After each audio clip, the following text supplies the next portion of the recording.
Hey guys, today I thought I would film another care guide video. I have quite a few here still. In this episode, I'm going to do the hamsters. So I have a generic hamster Petco care guide, and then I have a dwarf hamster Petco care guide. So I think we'll go through these separately, talk about them, pros and cons, maybe try to compare and contrast here information wise. So let's go through hamster first. Most people, when they go to get a hamster, they mean a Syrian hamster. So let's start with Syrian hamster, and then we will go to the dwarf hamster and see how they've changed to accommodate a dwarf hamster. So first thing, short hair and long hair teddy bear hamsters are clean and captivating companion animals that are best kept individually. That is true. Don't ever put hamsters together. They're solitary. They don't need friends and they don't need roommates. Facts. Adult average size 4 to 5 inches. I guess that sounds about right. I'd say more like 5 to 6 inches, but whatever. Average lifespan 2 to 3 years with proper care.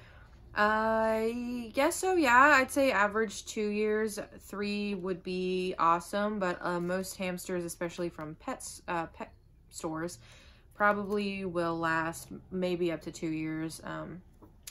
Diet omnivores, that's true. Okay, so let's just start going through. There's no like picture of the cage or anything like there was with the ferret ones I did, which I'll leave those linked in the description if you haven't seen them. Diet, well-balanced hamster diet consists of high-quality hamster lab blocks and limited amounts of grains, vegetables, fruits, and Timothy hay. Yes, I do feed lab blocks. I feed Missouri rat and mouse blocks and Higgins sunburst. Both of those together create a great, well-balanced diet. I do very, very limited amounts of, like in the summer, I'll give frozen peas or I'll give some carrot every once in a while, but I try limiting the fruits and vegetables to not throw off the diet. I also do provide hay. I provide soft botanical hay for nesting purposes more than munching on purposes. And then grains, they do get like Cheerios or baby puff grain treats as snacks every once in a while. Clean and fresh filtered chlorine-free water changed daily. That is true. I don't change the water every single day. I change it about every other day. I'll go ahead and clean it out. Do not feed chocolate, caffeine, or alcohol. I don't know why anyone would think that would be a good idea, but don't do that to any animal. No animal needs any of those things. Feeding. Things to remember when you're feeding your hamster. Fresh food and water should always be available. I do not agree with that. I would not give my hamster access to food constantly because they would literally just hoard it and then it would mold. So no, do not do that. You should just feed your hamster the right amount you need to daily. I'm going to try being vague in this video since I am talking about 2 separate species. If you do want a care guide on any of my pets, please let me know. I'm going to be trying being a little vague though because I don't want to confuse anybody, especially when I'm talking about multiple different species of a certain animal. And then this just says the same thing. Oh, right here it does say fruits and vegetables should not exceed 10% of their total diet, and fruits and vegetables not eaten within 24 hours should be discarded. I mean, yeah, they would mold. Housing. Hamsters acclimate well to average household temperatures, do not exceed 80 degrees. That's true. Do not put it in direct sunlight or in a drafty area. That's also true, but also true with all animals. You don't want an animal's house or like enclosure right next to a window where it can get super hot or super cold. Habitat should be plastic, metal, or glass with an escape-proof solid bottom. There should be plenty of room for the hamster to exercise and play. It is best to provide the largest habitat possible. I like how they do not tell you any specific size. I would say for any hamster ever, 40-gallon breeder tank is the minimum. It's great to get during a Petco $1 per gallon sale, or a large bin cage that is similar in size. I have a Syrian in a 75-gallon tank, and that's what I've always kept Syrians in, and I think they do really well in them. So I wouldn't put a Syrian in something smaller than a 75-gallon tank, but at least a 40-gallon breeder for sure. 1 to 2 inches of bedding should be placed. Absolutely not. I'll stop you there. You need at least 4 inches of bedding. I always try to shoot for more like 10 inches of bedding. Hamsters are burrowing animals and they deserve to have the opportunity to do so. That's how they feel secure. That's how they feel safe. By giving them 1 to 2 inches, that's literally cruel. They can't exhibit their natural behaviors. High quality paper bedding, crumbled paper bedding, or hardwood shavings. I don't like that it says just hardwood shavings. Aspen shavings are great. Don't use any wood that you don't know what it is. Aspen is the only wood that I know for sure is safe. Don't use cedar, don't use pine, don't use softwood.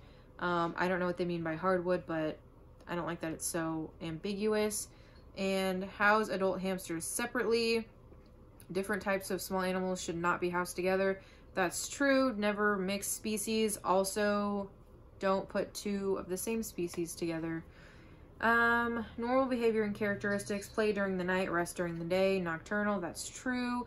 They can adjust to your schedule. I would say don't force it. Like if I go in my pet room, the foster hamster Sky I have will get up and start exploring, but it's not like I'm waking her up, and it's not like I'm going up and bothering her or anything. Like, don't disturb their sleep for your own personal gain. That's rude. Easy to handle but may nip if suddenly awakened from a nap or startled. Again, don't do that. And I do think Syrian hamsters are the easiest to tame. Sky has been awesome with taming. My other hamster I had, Cleo, she was not great with taming. It was a very hard process and she never really got tamed. But Sky is doing awesome. Chew on objects to maintain their incisor teeth, which grow constantly. They should have plenty of wood chew sticks or mineral chews. I don't know about mineral chews. I would just stick to like normal like loofah chews, wood chews. What other kind of chews do they offer? I don't know, but don't like rely on mineral chews. I don't think those are awesome for them. Habitat maintenance: clean and disinfect habitat and its contents at least once a week with 3% bleach solution. Rinse and dry to allow completely before placing hamster back in the habitats. If you have a big enough enclosure, you do not have to do this weekly. What I do, well, it does say remove wet spots daily, change bedding at least once a week or as often as necessary. So that's kind of what I do. I spot clean daily, and then I only actually do like a full clean of the 75-gallon tank, like take everything out, wipe it down, clean it once a month. Obviously, if it's looking bad, I'll do it a little sooner, but she has so much space, and with daily maintenance, it's way easier to keep up on, and you waste a lot less bedding because she's not confined to one tiny little space. And the hamsters usually kind of choose an area to go to the bathroom. They're not as good as like other animals, but like one of the corners is definitely Sky's favorite spot, so it's really easy to just reach in, grab the bedding, and replace it with a little bit of new bedding if it needs it. Hamsters stay clean and rarely need baths, but may be spot cleaned with damp washcloths or unscented baby wipes. Some hamsters enjoy an occasional dust bath. No, don't give your hamster a dust bath. That is horrible for the respiratory. I would say a sand bath. Don't use calcium sand, either play sand from the hardware store or Repti sand. Repti sand is quite expensive, but it's a nice fine grained sand. Play sand you probably do want to freeze or bake before you use it, just to make sure there's not any like invaders in there.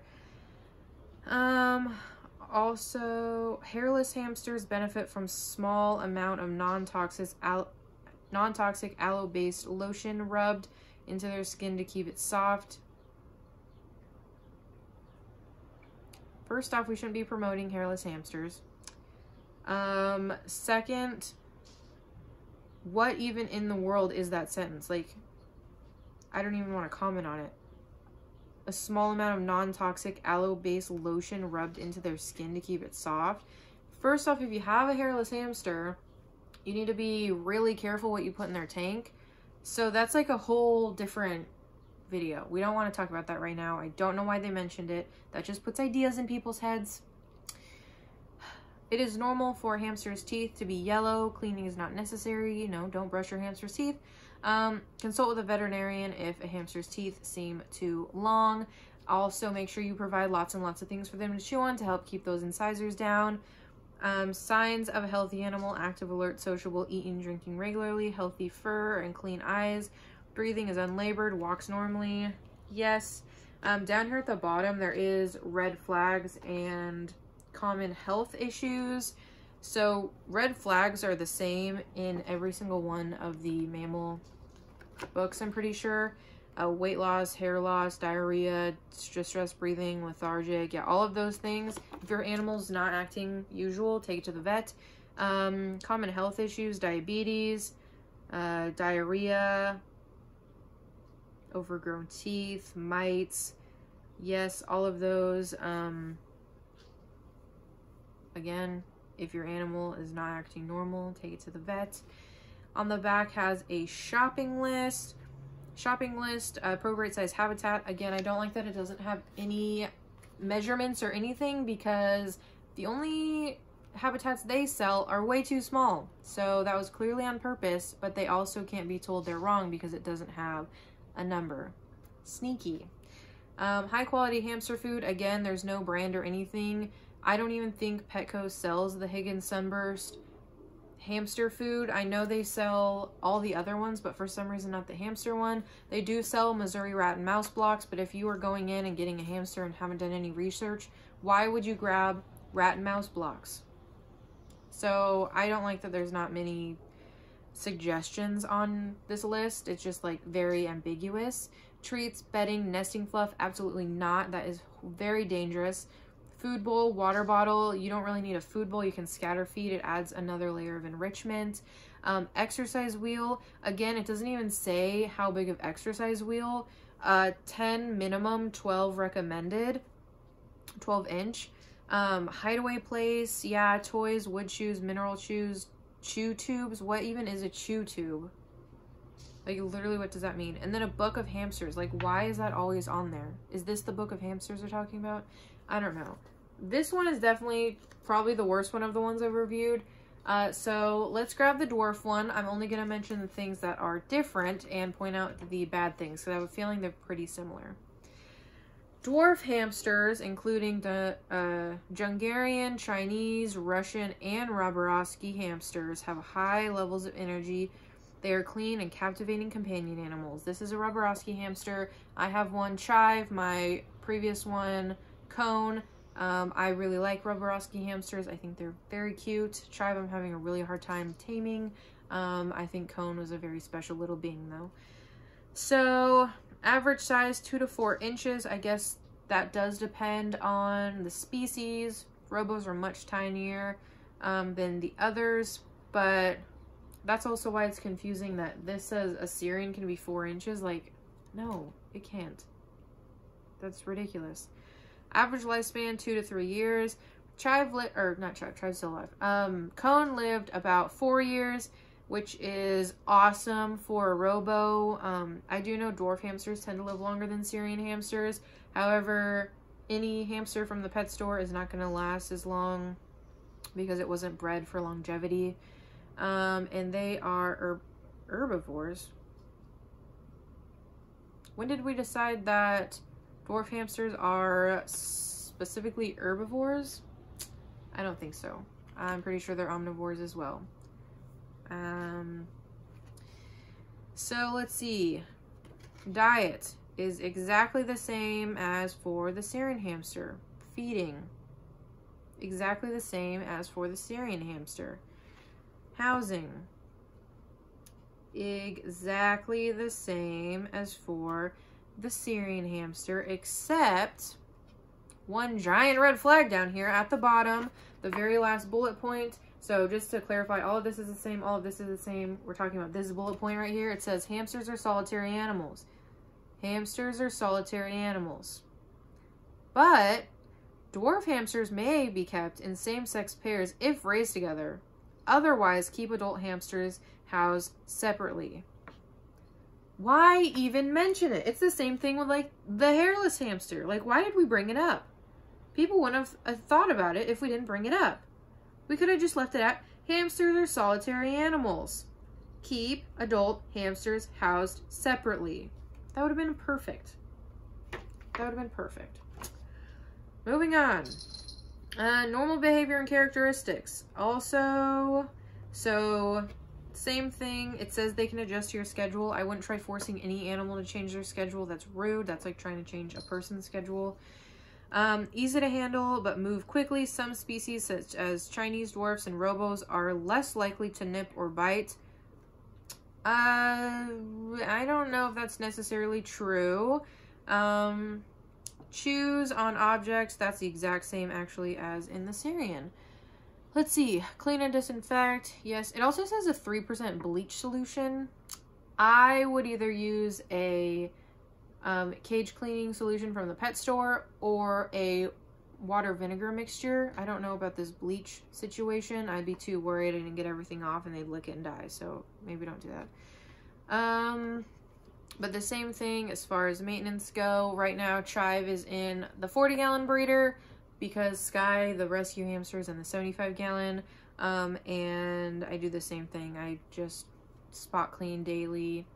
I kind of keep an eye on it, but I only change like full clean once a month-ish, sometimes sooner. And grooming and hygiene's the same. And signs of a healthy animal are the same. So pretty much Petco is saying the care for hamsters all across the board is exactly the same, except apparently hairless hamsters we put lotion on and dwarf hamsters we keep in pairs. Horrible advice, Petco. Okay, let's go over the list on the back here. Again, appropriately sized habitat. No specifications. A dwarf hamster, no less than 450 square inches. A Syrian hamster, no less than 600 square inches. Let's just keep it like that. Easy peasy. High quality hamster food. Again, nothing. This list is literally the same, except at the end it says dust and dust bath. No, don't give any animal a dust bath. Well, don't give any hamster a dust bath. Sand is okay. Like I mentioned before, play sand from the store if you bake it or freeze it, or Repti sand. Those are your two choices. If you're going to give sand, I do say a sand bath is much more necessary for dwarf hamsters because they use it to clean themselves. And then a book about dwarf hamsters. Again, is this our book about dwarf hamsters? All right. Again, no information on the wheel. I'd say Robo, absolute minimum 6.5 inches, but 8 inches is better for all dwarf hamsters. Or those saucer wheels are awesome. Yeah, both of these are kind of crap. There's not much actual useful information. It basically just says, like, if your hamster looks like it's dying, take it to the vet. And then it just gives really ambiguous information. Like, this is not helpful at all. The ferret one was way better. It gave actual information, like cage size, types of food. Like, no. These are horrible. I'm actually kind of surprised to be saying that. These are absolutely horrible. So, yeah. These suck. Don't reference these. Check out videos online. There's so many good hamster resources. Munchie's Place, Victoria Rachel, Hammy Lux, Hopping Hammy, Vanilla Ham. So many good hamster resources if you need to do research. Again, if you want me to do specific care guides on any of my hamsters, or I guess any of my animals in general, let me know and I can put that together. But until then, I hope you have a great rest of your day. Bye!